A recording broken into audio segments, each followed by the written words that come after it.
Inadequacy. Men are no longer needed. If you're a man, you might feel it deep in your bones. That quiet, heavy truth no one talks about, that you are no longer needed. Not in love, not in family, and sometimes, not even in the role of being a man itself. It's not that you've done something wrong. It's that the rules have changed, silently and completely, and while you were busy trying to be a good man, the world quietly erased the need for you. This isn't just a feeling.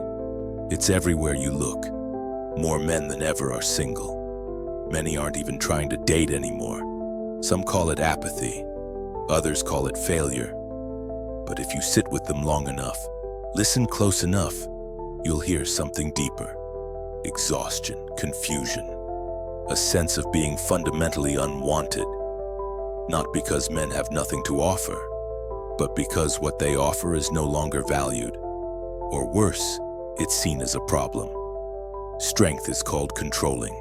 Providing is called oppressive. Initiative is called arrogance. Leadership is called domination. And if you step back and ask, what does the world want from men now? The silence is deafening. There was a time when a man was expected to lead, protect, provide. He paid for dinner. He opened doors. He sacrificed. And in return, he was honored. Not because he demanded it, but because society agreed that those things mattered. Now, they don't, or at least, they don't matter the same way. Let's look at the numbers. A recent Pew Research study found that 71% of people still say it's very important for a man to be able to financially support a family, to be seen as a good husband or partner. Yet only 32% say the same for a woman. That expectation hasn't gone away. But the reality has, women are now earning more than ever before. They're surpassing men in college degrees, graduate education, and in many cases, income. In 1980, women earned about 60% of what men did. By 2020, that number climbed to 83%. And it keeps rising. So now we have a contradiction. The world still demands that men be providers, but fewer and fewer men are in a position to meet that demand. And when they can't meet it, they're not met with understanding. They're met with rejection, quiet rejection, subtle rejection, the kind that shows up in text messages that never get replies, in ghosted first dates, in the cold silence after a man says what he does for a living and sees her eyes glaze over. He's not being judged as a person. He's being filtered out as a product. And this isn't just about money, it's about meaning. Men are being told, not with words but with absence, that who they are isn't enough anymore. That unless they can be more, earn more, do more, lead more, they're not worthy of love. And when that message repeats enough times, it starts to sink in. It settles into the soul. It becomes the background noise of modern manhood. What makes this more tragic is that it's invisible. No one wants to say it out loud. Because if a man says he's struggling, he's told to toughen up. If he admits he feels unwanted, he's called bitter. If he questions what society wants from him, he's called fragile. And so he stays quiet. He smiles. He works. He pretends. Until one day he stops trying. Maybe that's the real crisis. Not that men are losing, but that they're no longer playing. Not because they're lazy, but because the game no longer makes sense. Because the goals are unclear, the rules keep shifting, and the finish line keeps moving. So now we have a generation of men watching from the sidelines. Not angry, not entitled, just lost. And if we don't stop and ask why, we risk losing not just love and connection, but something even deeper. The very essence of what makes a man believe he has a place in this world. Because if men are no longer needed, then what exactly are they supposed to be? When being a good man became a red flag. Once upon a time, being a good man meant being dependable, respectful, strong. It meant offering to pay the bill. It meant holding the door open. It meant walking her to her car at night just to make sure she got there safe. None of it was dramatic. None of it needed applause. It was just what men did. But now, those same actions come with risk. Not risk of rejection, risk of accusation. The offer to pay is no longer seen as kindness. It's seen as control. Holding the door becomes a statement. Walking her to her car becomes an implication. The same gestures that once meant respect now get interpreted as microaggressions from a man who doesn't get it. What changed?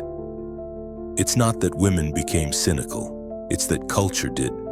We now live in a world hyper-aware of power dynamics. Every interaction is scanned, dissected, judged. Intentions no longer matter. Perceptions do.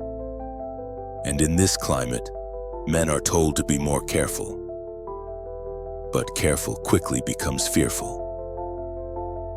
And fear kills authenticity. Take the simple case of the first date. The bill arrives, 2 coffees, $10. A moment that used to be routine now becomes a minefield, if he insists on paying. Is he trying to assert dominance if he asks to split? Is he signaling disinterest if he hesitates? Is he cheap or just confused? Suddenly, that $10 moment is no longer about the coffee. It's about everything else. And women notice it too. Many of them admit quietly that they still prefer a man to pay, not because they can't afford it, but because of what it represents: initiative, care, thoughtfulness. But even when they want that, they hesitate to say it, because now, wanting that makes them feel regressive. So both sides stay silent, pretending not to care. While deeply caring, this is where dating becomes performance. And men, especially, become performers without a script. The traits they were told made them attractive now feel dangerous. Assertiveness becomes arrogance. Confidence becomes manipulation. Leadership becomes toxicity. And kindness becomes suspect. So what do? They freeze, they second guess, they water themselves down, they tiptoe through conversations, they wait for permission to be themselves. And when they finally do act, they act small. Safe. Polite to the point of invisibility. Because one wrong move and they're out. Not just out of the date, but out of consideration. Men now date like they're walking on thin ice. Every step could be the one that cracks it all. Say too little and you're boring. Say too much and you're aggressive. Take charge and you're a problem. Step back and you're weak. The result is paralysis, not because men don't care then, but because they care too much. And they've been taught that whatever they do, it might be wrong. This creates a slow erosion, not just of confidence, but of identity. Because when the core of what made you feel like a good man now makes you feel like a threat, who exactly are you supposed to be? He still wants to protect. He still wants to lead. He still wants to feel useful. But he doesn't know how to offer it anymore. Not without offending, not without being misread. Not without the risk of being accused of trying too hard, being too much, caring in the wrong way. So he adapts, he hides, he smiles more, nods more, says less. He waits for the green light before moving. But that green light rarely comes, because no one wants to say what they actually want. It's not safe to admit it. So everyone just keeps pretending. And that's the quiet tragedy. Behind every overly polite man is a storm of confusion. A man who is trying his best but doesn't know what best means anymore. A man who isn't sure whether he's being respectful or just irrelevant. A man who shows up only to feel like he shouldn't have. And the world doesn't see this. It only sees his silence and mistakes it for indifference. But deep down, he's asking a question he never thought he'd have to ask. Who am I, if I'm no longer allowed to be the man I was taught to be? Women are winning, but loving less. Why? In the last few decades, something remarkable has happened. Women have risen in education, in income, in leadership. They're getting more degrees, running more companies, and taking charge of their lives like never before. And yet, behind closed doors, many of these high-achieving women are saying the same thing. I can succeed, but I can't seem to find someone to love. This is not about bitterness or entitlement. It's about confusion. Because success was supposed to give them freedom. Freedom to choose. Freedom to build the life they wanted. But in the realm of romance, success has become a paradox. The higher they climb, the lonelier it gets. Why? Because many women, even now, don't want to date down. Not emotionally, not intellectually, and especially not financially. They want a man who is at least equal, if not more. Equal in education, equal in ambition, equal in drive. And that's not wrong. It's human nature to seek someone who matches your values, your energy, your vision. But here's the problem. The pool of men who fit that description is shrinking. This is the hidden crisis behind the modern dating world. Women are outperforming men in schools and in early careers. More women than men now hold college and graduate degrees. In many urban areas, women in their 20s and 30s out-earn their male counterparts. The numbers are shifting fast, and that shift is creating what researchers call a low inventory problem. There simply aren't enough men who meet the new criteria. Not because men are failing, but because the bar has moved. What used to be considered good enough is now not enough. A man with a stable job, decent values, and kind intentions used to be the dream. Now, he's the baseline. Women are told they should never settle, and men are left wondering if they ever had a shot in the first place. This dynamic plays out silently but powerfully. She walks into the room with confidence, purpose, and presence. He sees her, admires her, maybe even falls a little bit for her, but he doesn't approach. Why would he? She's clearly out of his league. Meanwhile, she wonders why no one meets her standards. And so both walk away alone, misunderstood and increasingly disillusioned. This isn't about blame, it's about math. When more women are rising, but the expectations of masculinity haven't adapted, we create an invisible bottleneck. Women want men who are more. Men want to be enough. But very few feel they qualify, and very few women are willing to adjust the bar. Now here's the twist. This doesn't just make women more selective, it makes men more insecure. The very traits that once made a woman desirable, intelligence, success, independence, now intimidate the average man. Not because he hates strong women, but because he's been raised to believe that unless he is stronger, richer, smarter, he doesn't deserve her. So what happens next? She waits for someone worthy.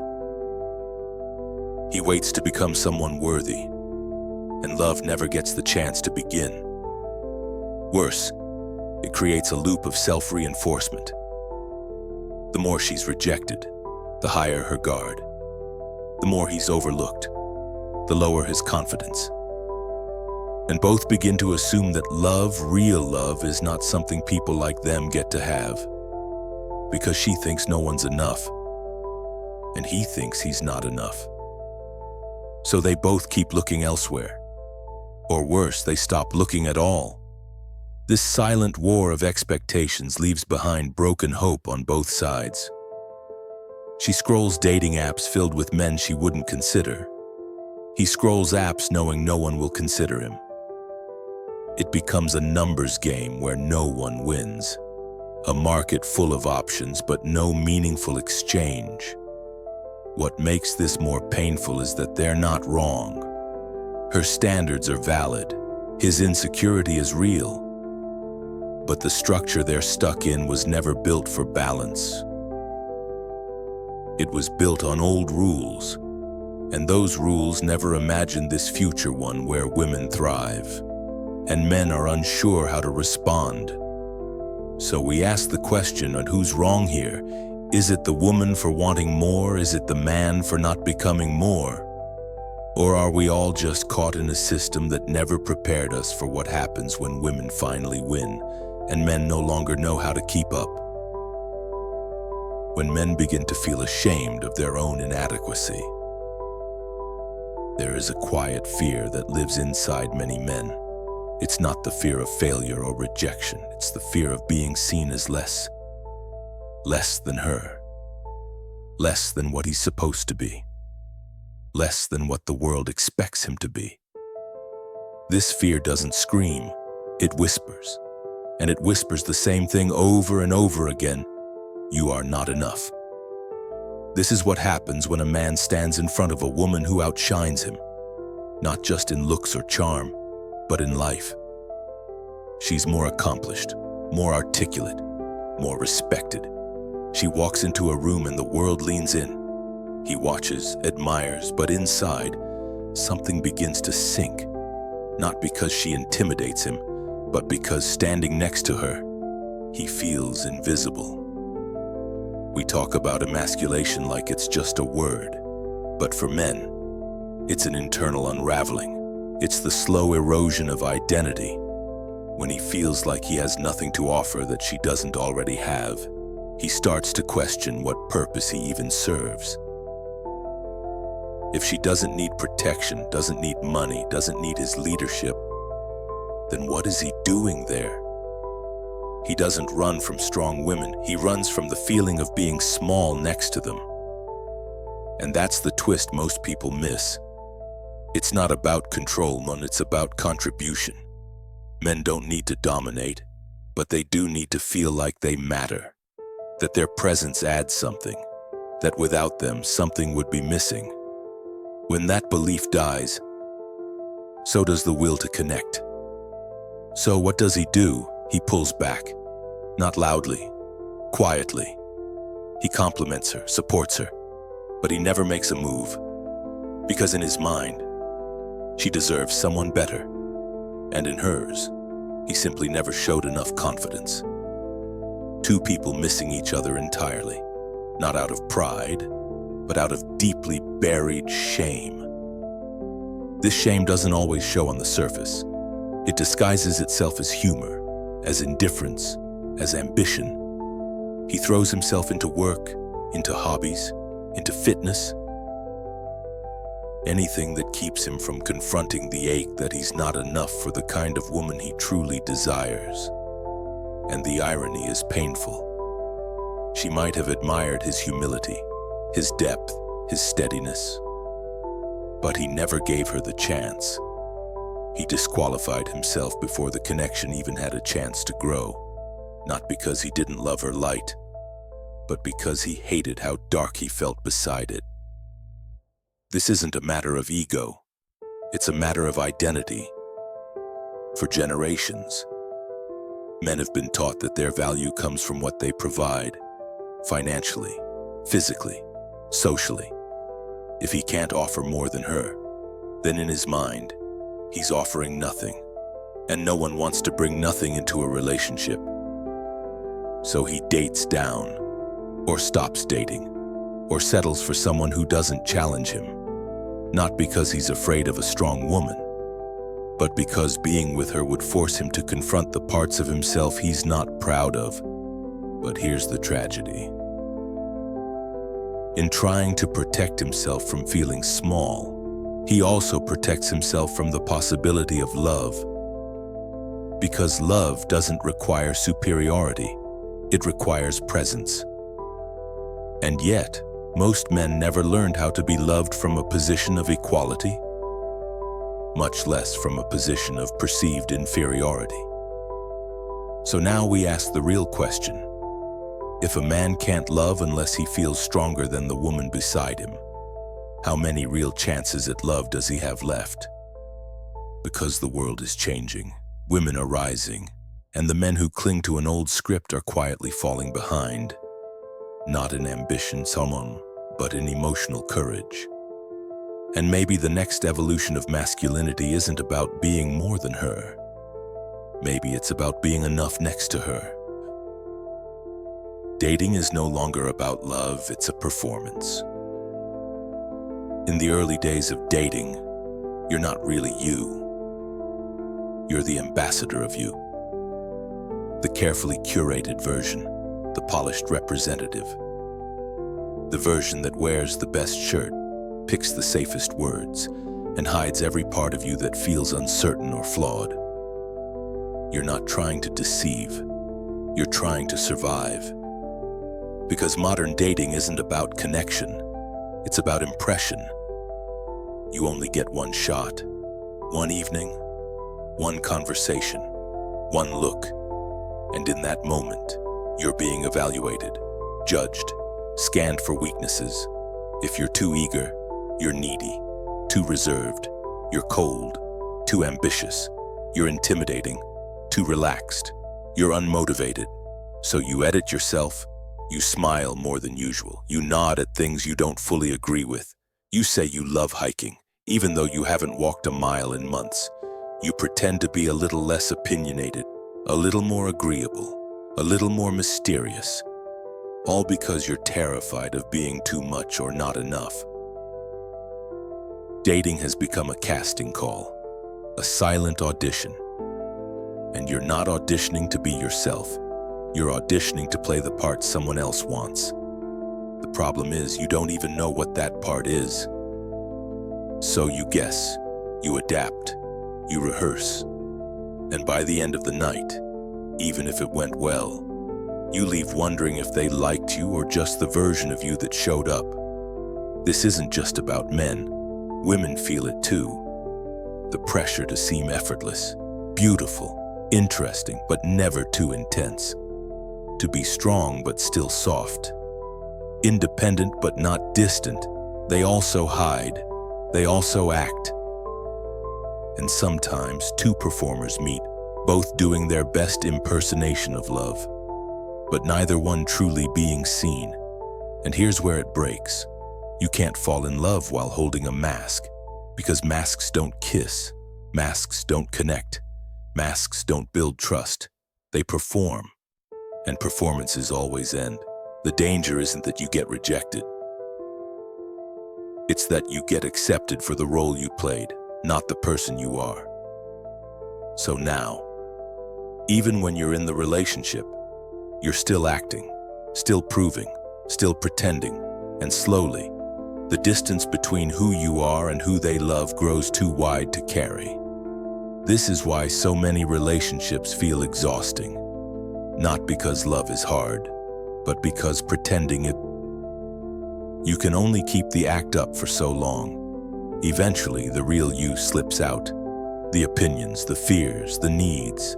And if the connection wasn't built on truth from the beginning, the whole thing starts to crack. So why do we do it? Because being honest is dangerous.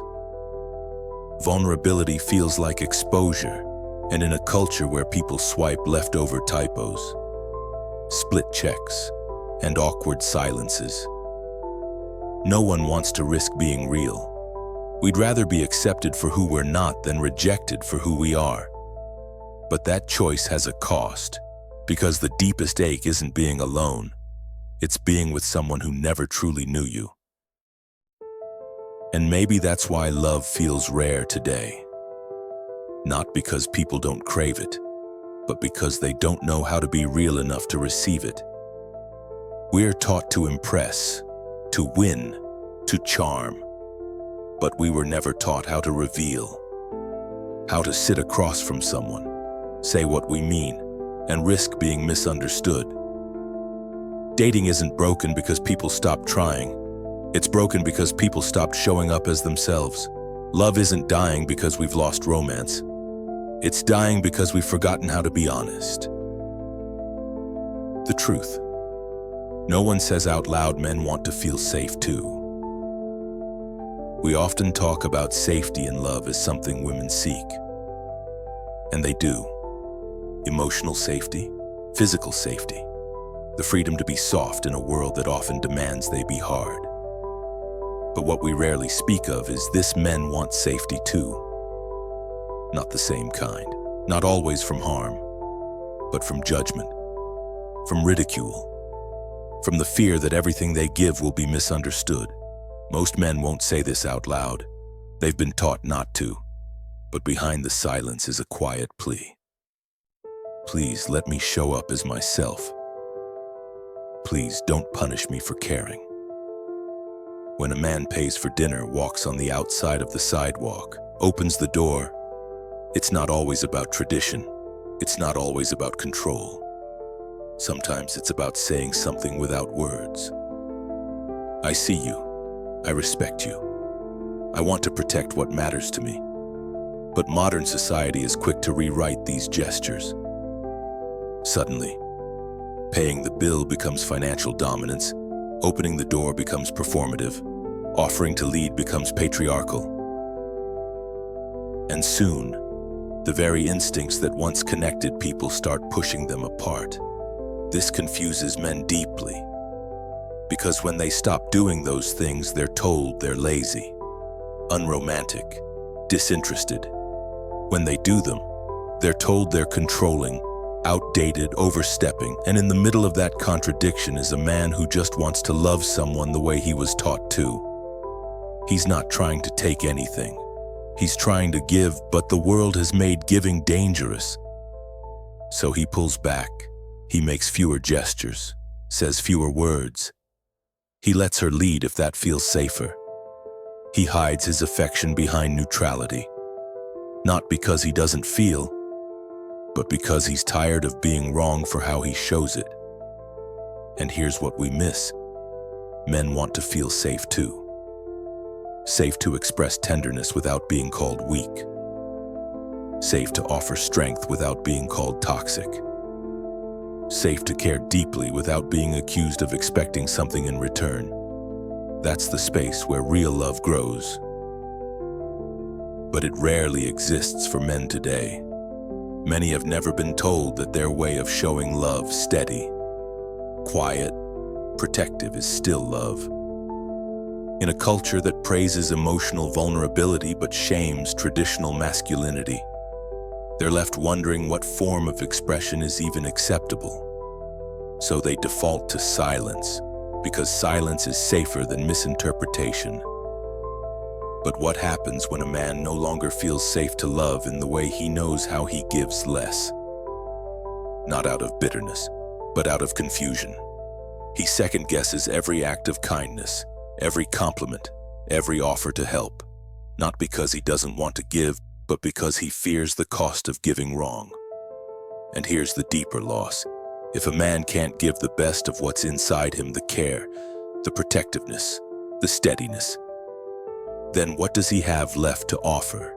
Because at his core, a man wants to serve love with honor, not to dominate, not to win, but to contribute, to be useful, to matter. And when that role is taken away or mocked or distorted, he stops believing that love is a place where he belongs. So yes, women want safety. But maybe the question we need to ask more often is, do men feel safe too? Because without that, we're not building love. We're building a battlefield of mistrust, where everyone is defensive and no one feels free to give what's most human inside them. To be loved, stop trying to be the perfect man. Every man is handed a script, sometimes by his father, sometimes by culture, sometimes by the quiet rules no one speaks but everyone enforces. Be strong, be composed, be successful. Don't cry, don't hesitate, don't fall behind. And whatever you do, never let anyone see that you're unsure. So he memorizes the lines, learns the gestures, perfects the tone. He tries to become the man he was told would be loved, the provider, the leader, the one who never stumbles. But somewhere along the way, something happens. He looks in the mirror and realizes he doesn't recognize the man he's performing as. Because the script is exhausting. It's tight around the chest when it leaves no room for softness and no room for confusion and no room for being human. And love, real love, doesn't happen through performance. It doesn't bloom under pressure. It doesn't grow in the spotlight. Love shows up in the in-between, in the imperfect moments, in the cracked voice, in the trembling hands that still choose to reach out anyway. So maybe the real journey for men today isn't about becoming more impressive. Maybe it's about becoming more real. Instead of chasing someone who makes you feel worthy, become someone who doesn't need to prove worth in the first place. Instead of measuring your masculinity by how much you provide, ask what it feels like to simply be present. Instead of trying to be stronger, richer, smarter, ask what it would feel like to be open. The truth is, no one falls in love with the perfect version of you. They fall for the moments when you stop trying, when your laugh isn't polished and when your eyes give something away, when your defenses drop and you say what you really mean. That's when the wall comes down. That's when connection begins pure. Because love doesn't need you to be a perfect man. It needs you to be a full man. One who can offer without keeping score. One who can protect without posturing. One who can hurt and still choose closeness. The pressure to be the right kind of man, the strong one, the silent one, the provider, the leader, it has kept men from realizing something simple. You don't need to be more to be loved. You just need to be seen. And sometimes, that's the scariest thing, because being seen means being vulnerable. It means not hiding behind success, or charm, or the illusion of always having it together. It means standing in front of someone with all your fears, all your flaws, and still saying, "I'm here. This is me." That takes courage, a deeper kind of strength, the kind that says, I no longer need to earn love by performing. I can receive it by being. So here's the truth we've been circling this whole time. When you stop trying to be the perfect man, you finally become someone worth loving. Not because you checked all the boxes, but because you dared to throw the boxes away. And maybe that's where real intimacy begins, not in being admired, but in being accepted. So the question you need to ask yourself now is simple. If you didn't have to be stronger, or smarter, or richer, would you still believe you deserve to be loved?